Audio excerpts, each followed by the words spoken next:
Hello and welcome to Impact Africa, where we have conversations with diverse people and organizations who are impacting lives positively. At the same time, we use the platform to celebrate people, places, and positive news. I am Dr. Kemi Adebayo, known as Dr. Mama K. And in today's program to share a story is the innovative, creative, dynamic, beautiful. I could go on and on about this sister friend of mine. She is a social entrepreneur. She is Oluwaseyi Kehinde-Peters, known fondly as SKP. She is a well sought after public speaker, keynote speaker, in fact. She's a wife, a mother, and my AWEC sister. You find out about what AWEC is if you don't know what AWEC is by now. And SKP is the founder of Pan-African Women Empowerment Network, PAWEN for short, and Tech Up Africa as well. She is based in Nottingham, UK. SKP, Oluwaseyi, how are you today? First and foremost, you look blink. I love the blink and the green and everything else. And the hair, I could go on. What an honor to have you in the studio with us today. How are you doing? I'm good. Could be better with $1 million, but otherwise. Tell me about it. So, before we go into the $1 million and the million women you want to impact, Oluwaseyi, what does it mean? And I know it's a Nigerian name. Where were you born and life growing up? Okay, so there's a long story behind that. Okay. And so then, in answering your question, the name Oluwaseyi means God has done this. And this was given to me by my father, actually, not my mother. My mother named me Enito, right? Because the circumstances surrounding my birth were, quite difficult, right?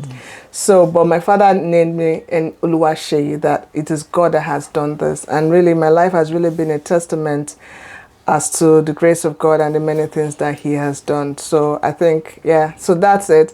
Where did I grow up? I was born in Ibadan, actually, UCH Ibadan. Ibadan, show. Yes, so I was born at UCH Ibadan, but I grew up in Lagos. I don't know any other life outside of Lagos. Yes. So I grew up in Lagos and had my nursery, primary, university, Akoka to be precise. So my education did not move outside the confines of Akoka. But yes, that's it. So Unilag, University of Lagos as well. What was your degree in? Accounting. Accounting. Right. So this is, you need it in what you're doing now. I was going to say totally different from what you're doing. No. Okay, so I studied accounting because of my father. So my father was an accountant. There's a story Let's behind hear the story. There's a story. So my father was an accountant. And he wanted me to study accounting. But I really didn't want to study accounting. I was really good in maths, so I really wanted to study actuarial science. And I actually spent 1 year at home because I said I was not going to study accounting. But after spending, my father was like, you're either studying accounting or nothing. Nigerian fathers. And to now make matters worse, his cousin was the Dean of Business Administration in Unilag then. Who was also an accountant. He was the HOD of accounting before he became the Dean of Business Admin. So between both of them, they were like, okay, Professor Ediomolenyiwa, he's quite popular. He's late now, God bless his soul. And he was like, you know what? When you're ready, you come and study accounting. So both of them with good intent of, okay, we want our child to study accounting, right? They had really good intent, but I didn't want it. But at some point, I had no choice. So yes, so that's how I came about. And what did you want to do? Okay, you said actuarial science. And that's just because it's the mathematical part of insurance, and I really loved maths. I mean, I was the only commercial student in secondary school that did for the maths, right? So I really loved maths, and I wanted to pursue that line. But thank God for that. Growing up, how was that for you? What are your fondest memories of growing up?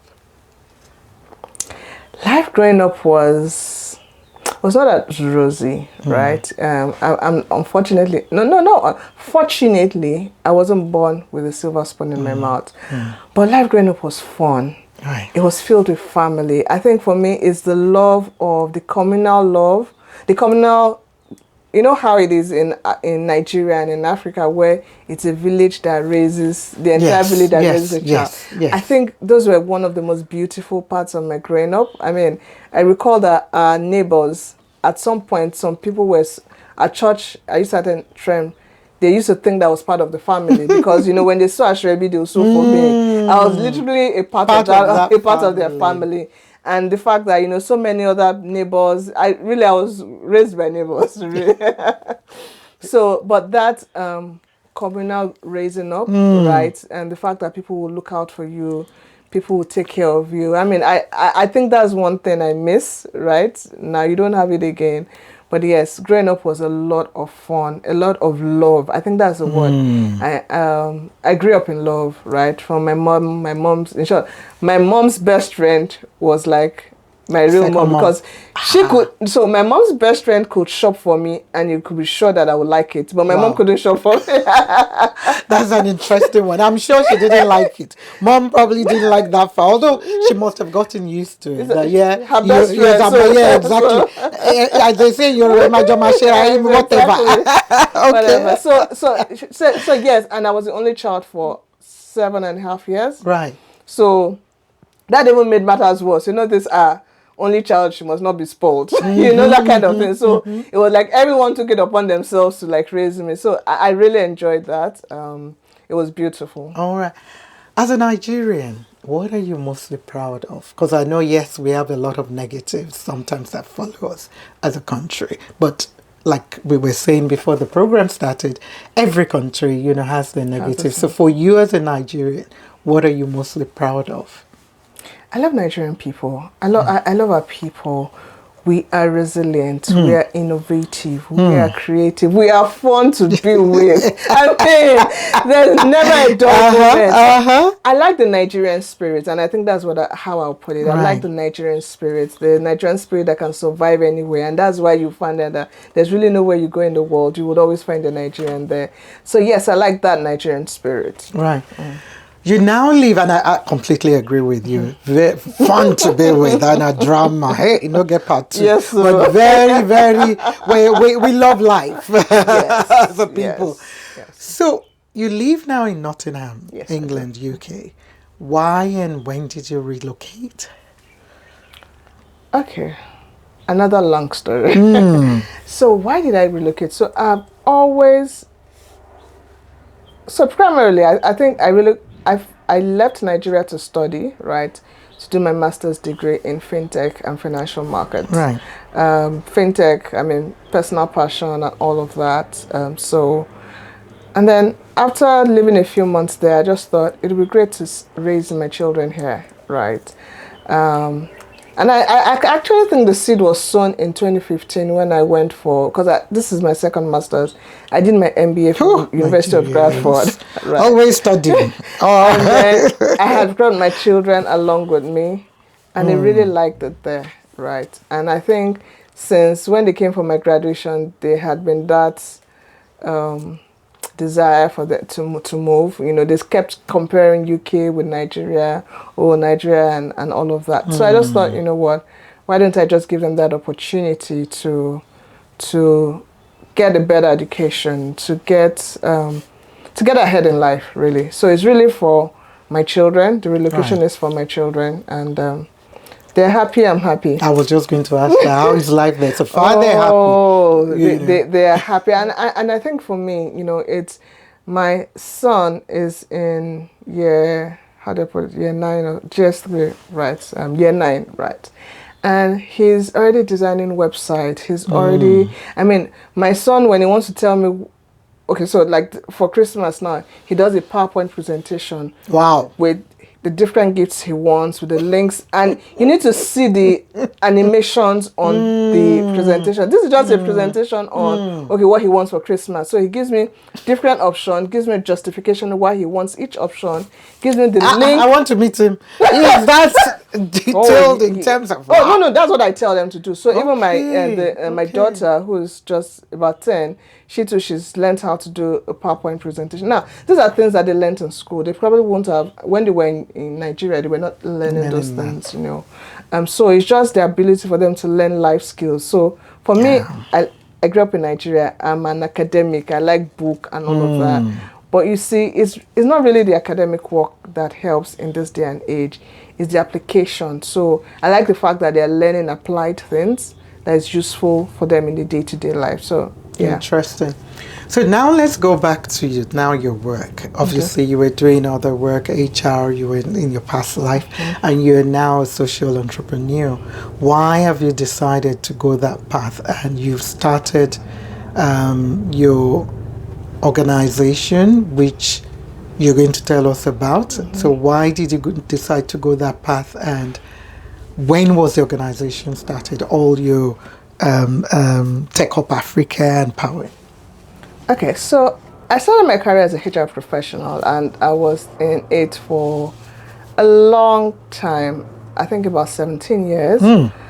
And then, so I worked in different organizations. So at some point, I was working, so one of the roles of HR is to coordinate strategy retreats for organizations and all. So I was HR director, and yes, I was coordinating that. And I'd done all of that, and then I presented it to my chairman. And he then said, oh no, we're not going to get an external facilitator. You are going to be the one who will champion strategy for us this year. I'm like, so what? Yeah, no, I don't feel comfortable. And this was me less than a year in the organization and all of that. So he threw the challenge to me. And of course, I'm not one to balk at any challenge. So I took it on and I said, okay, yes, I'm going to do Resilient, this. As always. And then when I did it, I got a standing ovation from everybody in the entire team. And inshallah, I'll never forget, my chairman then gave me a bonus of, I think, about $2,000. Wow. He was like, and it was just my job that I was doing, but he was like, you did that excellently, and he was impressed. So subsequently, he then said, you know what, we're going to promote you, be in charge of strategy, corporate services, and HR. So that's how I started strategy, right? I actually realized that, if there's anything in my entire career that I've enjoyed the most is strategy. I love to plan. It was just really beautiful. And then after that, I got promoted to be the managing director of one of the subsidiaries. And then after that, we had some organizational issues, right, which necessitated me stepping aside. And after stepping aside, I just knew for many years I'd had this kind of this feeling of I was made for more. All right, I wasn't happy. I was doing great work. I was training out. I was meeting my KPIs. I was being promoted every 2 years. Everything was great, but I felt like the work was not fulfilling. Like that, I was made for more. I tried to leave the organization thinking, no, it had to do with the organization, but things didn't happen. So when I had to leave, I just thought, you know what, I think this is a time for me to start what I always wanted to do, which is to empower women, right? And also, after, having that phase of life, I just wasn't even mentally ready to go work for anybody else again, right? So I just said, you know what, I have what it takes, right, to set up. And in all fairness, I really wanted to set up my own business. I remember my friend coming to the house and say, "Why are you doing?" And so, because it was a not-for-profit organization. That, why don't you just start a business? You do well and all of that. I'm like, no. At this point, what I want is fulfillment and not money. Money is good, right? But there comes a point in time when you're like, what impact am I going to make in the world, right? So that was what then birthed PAWEN. And interestingly, we started just before COVID started. And, it was designed that it would be a virtual organization. And, when a lot of people asked me, not a lot, my uncle one asked me that, oh, why did you set up PAWEN in such a way that it was remote first, right? Did you know COVID was going to happen? I said, well, if I knew COVID was going to happen, I was going to I would have borrowed all the money that I could, right, and bought trucks of face masks, and I would have become a billionaire by now, But I said that was the cheapest way I could run the vision that I had in my head. Because I think. I like to say, now, PAWEN is a vision from God, right? Because if you look at the design and how we have evolved over the years, you realize that I couldn't have thought of have birthed that organization. I mean, why did I think of going Pan-African, right? I could have just done Nigerian. Yes. Even till date, I still don't know how. I don't know why or I don't know what. But I think the mandate was that you are going to go across Africa. As at that time, I really didn't know many people outside of Nigeria. But yes, it was a mandate from God. And yeah, we started. Wow. So what do you do at PAWEN? What are the services you provide? And probably Tech Up Africa. What's that about? Okay, so let me talk about what we do in PAWEN, and I'll talk about how Tech Up Africa started. Okay, so PAWEN is a social enterprise that empowers African women, irrespective of where they are in the world, with the competence, the confidence, and the connections that they need to succeed in business and in their careers, right? That has always been our vision. That would remain our vision. 3 key things: competence, confidence, and connections. Because we realize that women form about 50%, more than 50% of the population in Africa, and we are the ones that are most hit when you have things like anything negative, right? We are the ones that are most hit, and we are the core of the society. The level of education of a woman or the level of prosperity that a woman has reflects significantly on the level, on the outcomes on her children, right? So if you really want to grow a continent, and which is the continent of Africa, what we need to do is to empower the women. If we empower the women, Africa will grow, Africa will blossom. Right, so that has always been the focus, to create economic impact for women, right, as a tool towards, uplifting Africa, right, contributing my own quota into, the growth of Africa. And so when we started with entrepreneurship, because I've always been passionate about entrepreneurship, and I know that the quickest and the most sustainable way of really empowering women is through entrepreneurship. But at some point we then realized that some people are not just cut out for entrepreneurship. Some people want to work in 9 to 5, right? And then we came up with programs for them. At some point we realized that, not that I'd always known that, tech was the future. And as a tech person myself, right, I wanted to explore ways of bringing in more women into tech. So we started our Women in Tech conference, which was it was really massive. I mean, we had 2 phenomenal ladies, one who was the CEO of Flutterwave then, and another who was the head of Africa for Microsoft, right, join us as keynote speakers. And we also had a grandmother. She's German. She started coding at the age of, she was 55, and she started coding at the age of 50, right? And we had a 14-year-old protege who was not also coding, but she had an organization, an institution that was helping teenagers of her age to also code. I mean, who does that at 14 years old? You're not only... you're getting more of your... You already have an institution. I don't even know how legal that is, because I think you must be 18 before you can set up a company. But yeah, she just had her organization. So we featured, phenomenal women like that. And then we then realized that, we had to take this out of PAWEN. Also because our research and some of our mentors also advised us that, especially for tech education, it's better to have a blend of genders, that you realize that the outcomes for women are better when you have a blend of genders, especially for tech.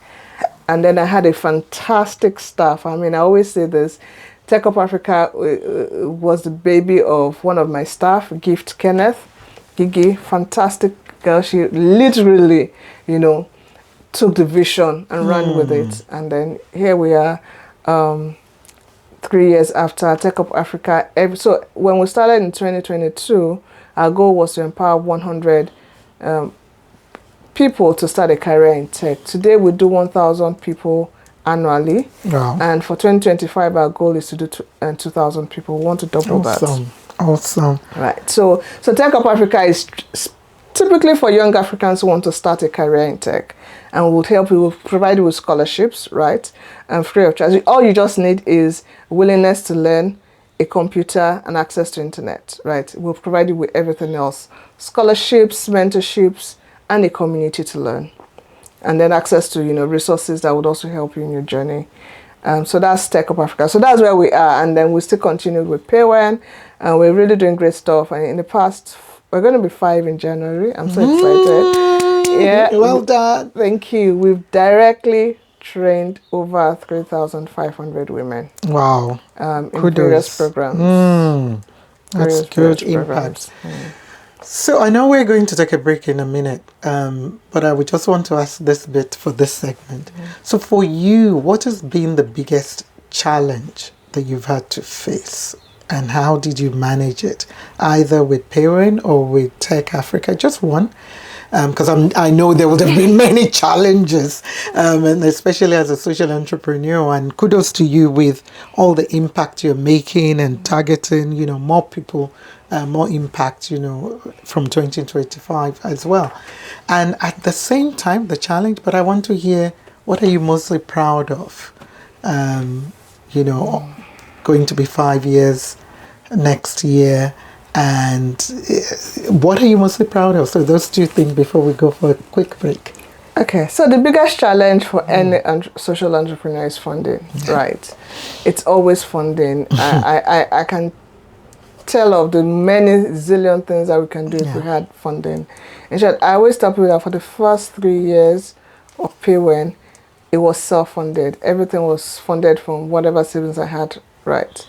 But yeah, in the 4th year, we started getting some kind of funding. And that was when we moved really from a total not-for-profit model to a social enterprise model where we do have some courses that people do have to pay for it. It's heavily subsidized. So, perhaps a course that would cost maybe like $1,500, we are saying, we'll come and do it for just $150 or $200. But at least that was income for us, and we're able to use that income to then provide free training for the underserved. So funding has always been an issue. I'm not saying we have solved it, but I think we have come up with a model that at least allows us to continue to exist as an organization. Because if we had not done that model, PAWEN would have had to die at some point. Right. What am I most proud of? I think for me is the impact. Okay. So yes, we have the numbers, we have all those things, but it's the lives that are truly transformed. I mean, some of us beneficiaries will say, I'll give an example. The lady that I said really went on with Tech Up Africa, she was one of our beneficiaries. Gift, yeah. And she was one of our beneficiaries on the Aspiring Entrepreneurs Program, and she was transformed. She said we really saved her from going into a partnership that would have ruined her life, based on the learning that she got. So she was really, really, really, really excited. And, so for me, it's those lives, is the impact in the individual lives, there was a lady who had been managing, she's from Cameroon, and she'd been managing the family business for a while. And then when her father passed on, the thing in Africa now, all of a sudden the family did not see her fit to run the family business, something she had run efficiently for over 10 years whilst her father was alive. But because she's a girl, she could not run the family business. And they literally snatched the business away from her, and she then had to start again. But she was so excited that because of the training that she had gone through with PAWEN, and as part of the training, our training is applied, so we don't just train you. So she had already started coming up with a business idea while she was in PAWEN. She had started building it. So she said yes, she was angry. She said she cried for 3 days. But after that 3 days, she already had a plan of what to do, thanks to PAWEN. And today that business is flourishing. Awesome. She's doing really well. So it's those stories, those impact stories that really give me the push. And really that's what has pushed me to where we are today, to say, you can't shut this down. There are real lives that have been transformed. So I think that for me would be the proudest. Awesome. The stories, is it, we have people who've set up fintech companies, we have people who've set up legal tech companies. It's just those individual stories that really make me really happy. I know that. We'll be right back.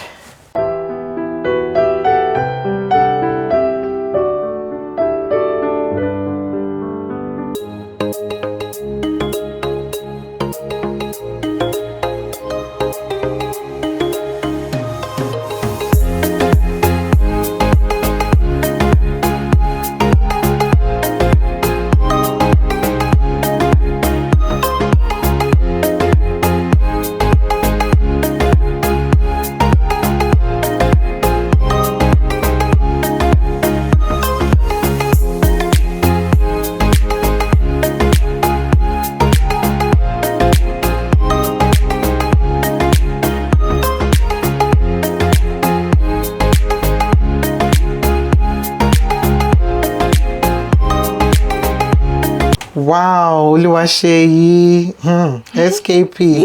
Yeah. Born in Ibadan. Yes. Went to school in Lagos. Unilag, great Agokite out there. Great Agokite. And, started in HR, 17 years. Family fun were all the things you remember growing up, and for you as a Nigerian, the people of Nigeria are what you're mostly proud of, and then sharing with us there about what PAWEN and Tech Africa is about, and your journey and the impact you're making. And that's why for us we run programs like this, is to showcase and to give a platform for people like you, so that it can encourage others that yes, one life, two lives, you never know how you can help, and no matter your background. So my next question for this segment, what are the 3 things that I think I already know that you value most in life? Or it could be things, it could be people, I don't know. What are 3 things for you or people that you value? Mostly things, we say, rather than people. Things. I think the first thing is the gift of life. It's sometimes we can tend to not realize that it's a gift, right? It's a gift that we need to treasure, because we've not done anything to earn it, right? The people who are dead did not do anything bad, right? So I think first the gift of life, and I think secondly family. Right, it's such a beautiful thing, right? Having the companionship of family, having friends who are there for you. I mean, I am one person who has incredible friends, right? I've been supported by friends. I have friends who hold me accountable. I have friends who really tell me when I'm messing up. I have friends who support me. I have friends who love me more than I love myself, right? That's good. It's good to have them on board. So it's so I think family, having the love and companionship of family and friends is a second thing. And I think then thirdly is making impact in life, right? Something I always say, right? A mango tree does not eat its own fruits. An orange tree does not eat its own fruits. We are in this world so that other people can benefit from the value that we give. So a life of impact, impacting people, I think for me that's just what I love to sleep, but right, I can stay up for days when I'm in that zone where I'm impacting on people. So I think those will be the 3 things. So what keeps you going? What motivates you? Is that part of, the fact that you impact in lives, or there are other things that keeps you going? It's just the impact. It's just the impact, Okay. Sometimes the more you do, the more you see that needs to be done, right? I'm an idea generator. Every time I'm always coming up with ideas, but I'm always saying, look, I'm just but one person. So there's so much to be done in this world. There's so much impact that we can make. So I think for me, that's what keeps me going, to say, look, there are lives that need to be transformed. And a very slight example. My mom kind of struggled, when we were growing up and all of that. But then things changed when someone gave her an opportunity to transfer her skills from being a lecturer to, consulting in an energy company. And that really transformed our lives.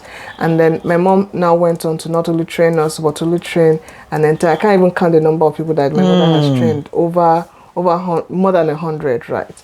Now, if one person can just provide that impact, imagine what will happen if 1 million people could be impacted. So that's where my vision that in my lifetime I'm going to directly impact 1 million people came from, because it's just so phenomenal how and all the person just did was just to provide a platform for my mom to work, in a better paying place. So now imagine if you can just do that for 1 million people. We'll still have poverty, but poverty in Africa will be reduced. Unemployment will be reduced.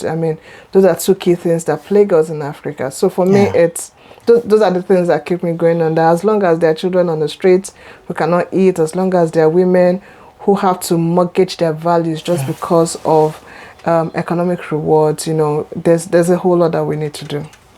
Okay, that's beautiful.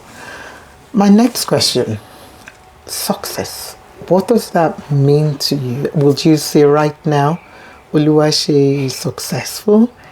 And as well, what does leadership, mean to you? You've been a leader to so many from your previous employment and now as well in the category that you're in.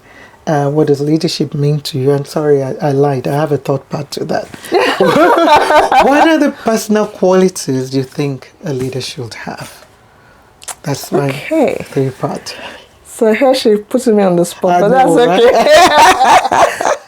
All right, so let me start with the first question, which is success. Success. What does okay, so I'm a child of God, right? And for me, success would be me fulfilling the purpose for which God has called me into this world, right? That's one definition of success. Success for me would also be me impacting on my 1 million people, right? And that's why some people are like, oh, Shay, you like big numbers when you're looking at impact. I said, yes. If you have a goal of 1 million, then you realize that 2,000 people in a year is not anywhere near. It's not anywhere near your, that number. So, so for me, those would be the two definitions of success. One, that I'm accountable to my Father, who is God, and I achieve that which He sent me to achieve. And secondly, that in alignment with His will and His purpose for me, that 1 million people are direct beneficiaries of my work. So I'm not talking about indirect, direct beneficiaries. That would be my definition of success. Now, leadership. Yes. I think I have a very interesting analogy, right, that I use to define leadership. And, I grew up in Lagos, right? And anytime I'm going to work, I used to work on the island. And between Bagada and the island, there's what you call Third Mainland Bridge, which is over a body of water. And you see the log makers they would have felled the trees, and they arrange the trees in such a way that even without their involvement, those logs move across the ocean from one part to another in unity. As in, it's just so beautiful. Anytime I look at it, the logs are, arranged in some like horizontal and sometimes vertical, and they move by themselves. The waves move them, and they glide from without anybody, guiding them. They glide from one end to another end. That's what I think leadership is. The role of a leader is to be able to take the people that work with him or her, right? And so those people are like logs. How are you able to align those people in such a way that they're able to work together towards one ultimate goal, which is achieving whatever the corporate objective is? So if the objective of the team is to deliver on X value, are they achieving that? If this is, so whatever the objective is, for the log man is moving the wood from one point to another without any, whatever it is, as long as you're able to combine the skills, because, as individuals, we have different skills. Yes. We have different personalities, we have different behaviors. How are you not then able to put people together such that, there's this behavioral framework that I use, a DISC model. How are you able to align someone who's a D to someone who's an I to someone? How are you able to align everything together, right? And ensure that the objective is achieved. So that's my definition of leadership, ability to, move a group of people towards a shared vision or a shared purpose. Now, what are the characteristics of a leader? I think first, a leader should be someone who understands people, right? You need to be able to understand people, and you need to have a servant leadership heart, right? Because, see, if you don't love the people that you work with, you can't get them to do what you want them to, especially in this age that we live in, right? You need to genuinely care for your people. You need to genuinely want their progression. And if the people that you work with know that, you care about them, they will go to whatever lengths for you, right? They would. So I think, having a heart of compassion, a heart of care for the people that you work with. And I think a leader should be able to communicate the vision, right? Without vision, a team is dead on arrival, right? So, but you need to be able to communicate it. But communication is not just telling them. Communication is, how will I put it? Communication is telling them in a way that they understand. Communication is articulating it in a way that they see and they know what to do towards getting to the desired point. So I think those would be my top 3 key qualities of leadership. Awesome. That's Dave. You know what? We'll stop for a quick break and we'll be right back.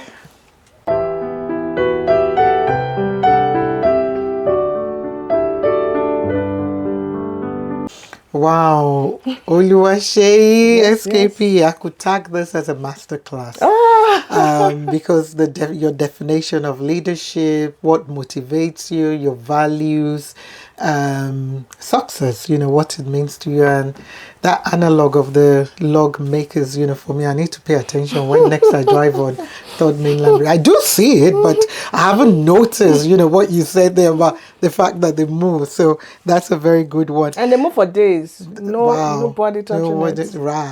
Wow. So my next question for our final segment is about life lessons. Obviously, you've had various experiences from HR, now even being a mother, a wife, a daughter, a friend, and so on.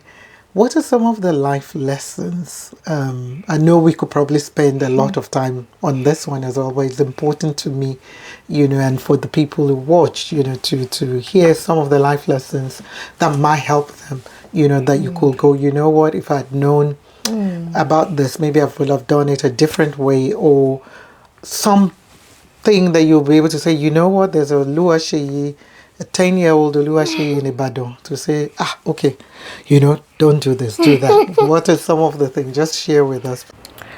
Okay, right. Top lessons.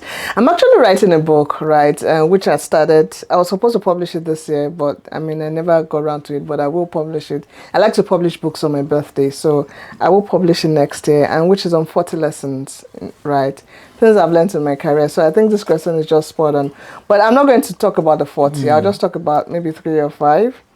And I think in no particular order, the first is patience is a virtue, right? For someone who is highly impatient, right? I have learned in this world that, patience indeed is a virtue. And sometimes time puts things in different perspectives. So what you might think that, if I don't do this or if this does not happen, I'm going to die, with the benefit of time, you then realize that they were not really that important, right? It wasn't really that life-threatening. So that's the first thing. Patience is a virtue. Second thing is, not everyone who helps you is your friend, and not everyone who harms you is your enemy. Now, that sound very complicated, but it is true, right? So many stories, along that, but I'm not going to go into that. But just know, not everyone who helps you is your friend, and not everyone who hurts you is your enemy. A third point, let me see if I can remember. Now, things are created twice, right? First in the spiritual and then in the physical. For you to win in the physical, you must win in the spiritual. So whatever it is that you believe in, whether you're a Muslim, Christian, Hindu, whatever it is, you believe in, your spirituality must guide whatever it is that you do in the physical. Fourth would then be excellence has to be a way of life. You see, you are only as good as your weakest output. You never know who's watching. You never know who's looking at you. You never know whose life will be changed just because you've done something excellently, right? So excellence should be a way of life, and God rewards excellence. And I think maybe finally will then be, don't do life alone. Don't do life alone, There's beauty in community. There's beauty in having people around you. And I think I've said this in so many ways, but community, family, find your tribe. I think that's the summary of that point. Find your tribe, irrespective of what you're doing. If you're a business person, find your tribe. If you're a career person, find your tribe. If you, whatever it is that you are, find your tribe. There's beauty in it. But there's also, in the tribe, there's what I call, there's the wisdom of the crowd and the madness of the crowd. So you need to be careful at any point in time what is wisdom and what is madness. And then you take the wisdom and you discard the madness. Let me stop there. Otherwise, we'll get to 40. You see me writing. You're really giving me work. And you know, I always write. So for me, that just, those, snippets basically of what you've shared, which will be coming from your 40 lessons in the book that you bring to launch. And I can't wait, to hear about that. They're just so powerful and so deep. So I'm asking now, before I even go to the next question, that I'm going to invite you for a full session on things like that, because that's what a lot of people still need to hear. Not that they don't hear, but I'm hearing, wisdom of the crowd and madness of the crowd, which they're deep. Which probably you don't look into. And then when you said, there was another one for me, not everyone who hurts you is your enemy, and not everyone. So I want to go more into, all that and give people the opportunity. So can I ask at this stage, can we invite you back? I know it might not be physical. It might not be physical because you came all the way from Nottingham to Cape Town, for this. And, well, not for this, but part of this, and we're taking advantage of that. But will it be something okay. All right. So now, what you were talking about, the Find Your Tribe and the beauty in community, we both are part of a community called AWEC, African Women Entrepreneurship Cooperative, AWEC. And I graduated cohort 5. And she's my senior cohort. I don't know why she's calling me. No. Jew, who you connected me with, even said you are the grandmothers. So if you're not the grandma, I told her I would tell you. She said, not just seniors, you are the grandmother. We were the chicken tree.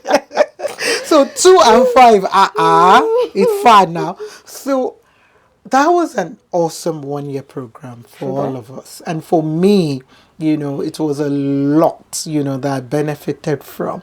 For you, I just want to share just key feedback on what you benefited most and what you enjoyed most, and how that has impacted your work, as a social entrepreneur. And if you've had any collaboration with any other AWEC sister. Okay, so I think I'll go back to why I joined AWEC, and that perhaps that would help in. So for me, at that point in time, I knew I was going to do something like PAWEN, right? But it was supposed to be a retirement plan. PAWEN was supposed to be a retirement plan. So at that point in time, I had given myself the target of going through all the similar programs to really understand, one, how those programs are run, understand what works, what doesn't work.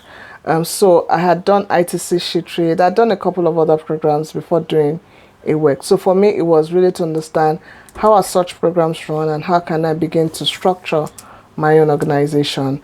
But for me, I got much more than that. I don't even think I got anything significant in terms of structure, because there was really nothing that I learned there in terms of structure that I didn't know prior to that. But I think it's just the beauty of meeting phenomenal women like you, right?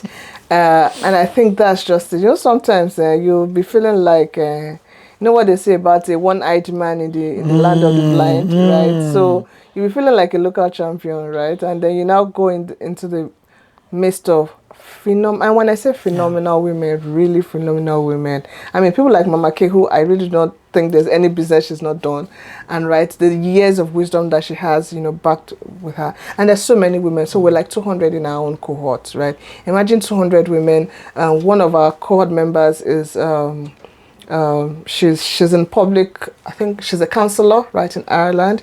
I mean, you have other people doing really great stuff across the world. And so I was inspired, beyond just having a community of women who were doing incredible things. I think for me, it's also that inspiration that fire in my bones to say, you know what, you can do great. If you think you've been doing a whole lot, it's really little compared to what some other women are doing. So I think it's just that communal, which I still enjoy till date, right? Thanks. I mean, I'm here thanks to your work. Yeah. Exactly. So I think that is it's the community. All right.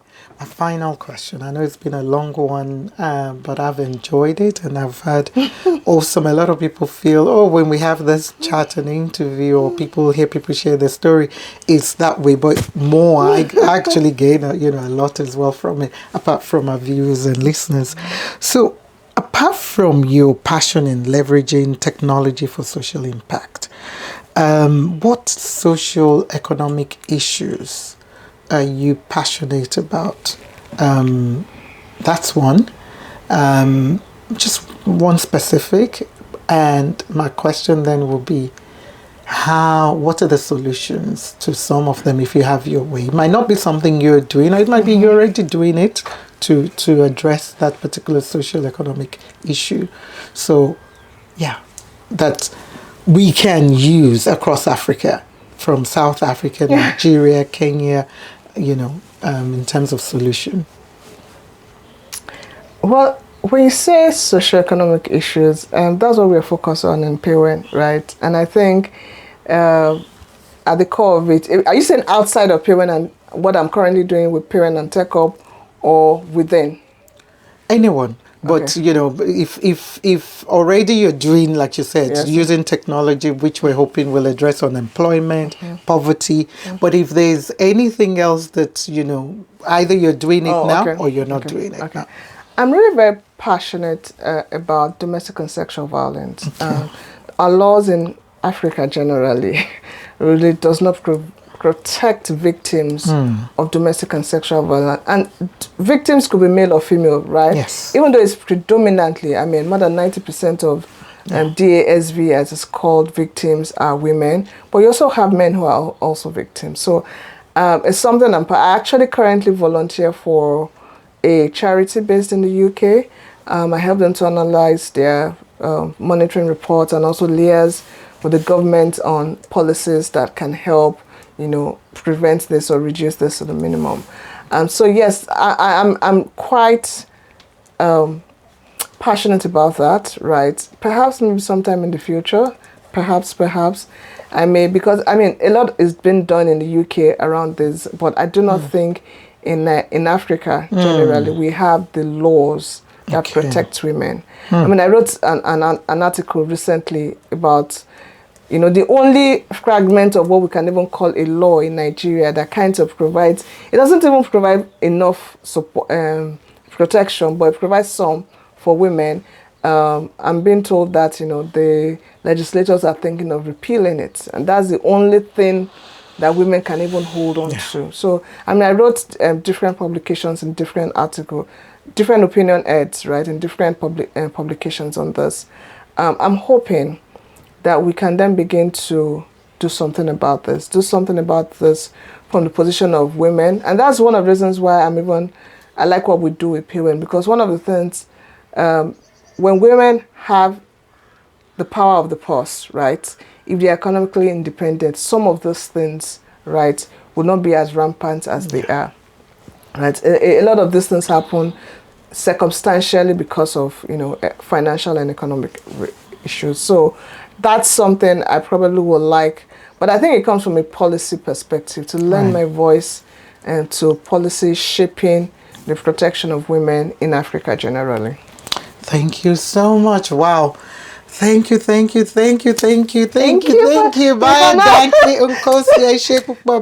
honor is mine. We celebrate you, Oluwaseyi Kehinde-Peters. We see you, we honor you, we thank you for what you're doing, impacting lives across Africa in ways, and other areas as well, because you're not restricted to Africa alone.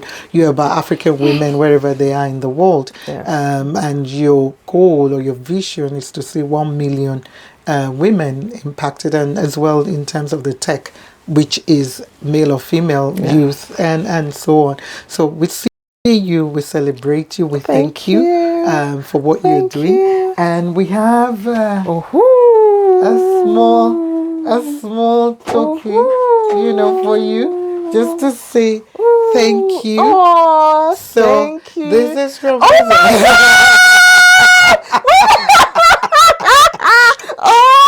this is really nice.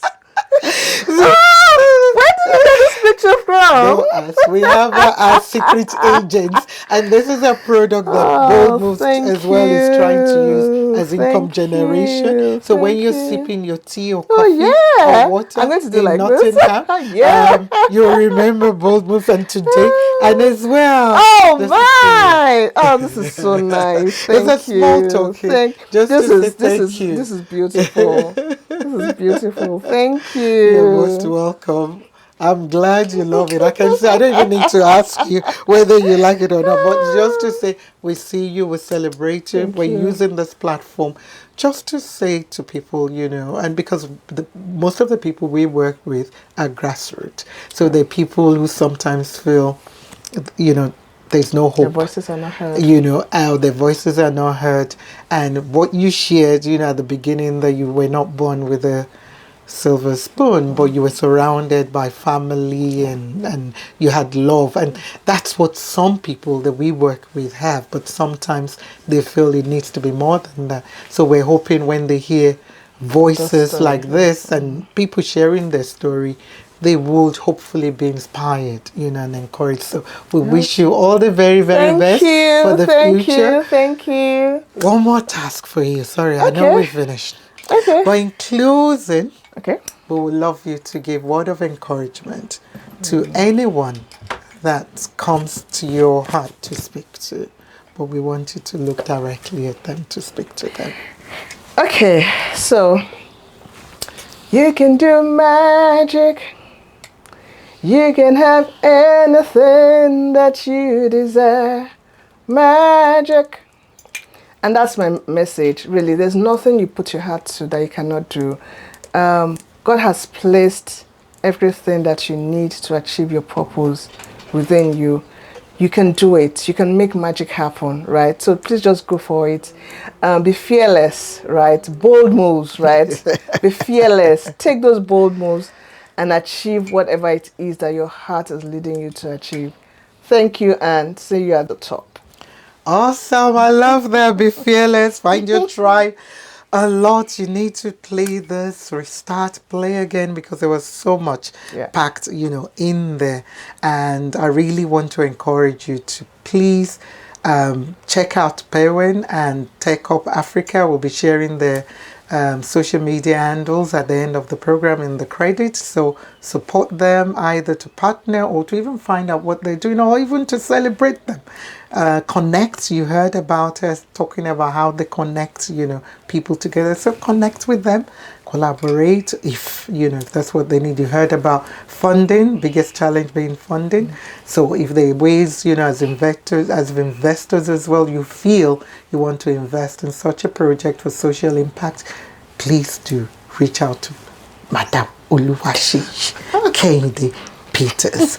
Well, that's all we've got time for in this episode, and so humbling all the time to share stories, you know, that inspires and empowers and as well encourages anyone, you know, out there, even if it's one person that we're able to touch it. That's good enough for us, you know that. And remember, to share, like, I've been told I don't even push what we're doing, but it's all good. I market in a different way, but yes, share, like, on Facebook, on YouTube, you find us. And yes, if you want to advertise, reach out to us as well. And some of those products as well, the products that we're making as well, to bless and to, you know, be able to have as personalized kits for corporate or anybody else that want to. Well, till next time, this is Dr. Mama K saying, stay safe, stay blessed, stay healthy. Remember, God is love, and stay positive. And you heard that? Take bold moves. And I think I'm going to be using that most often now, because I'm supposed to have been using that. But take bold moves. Be bold. Be brave. Be confident. God is love.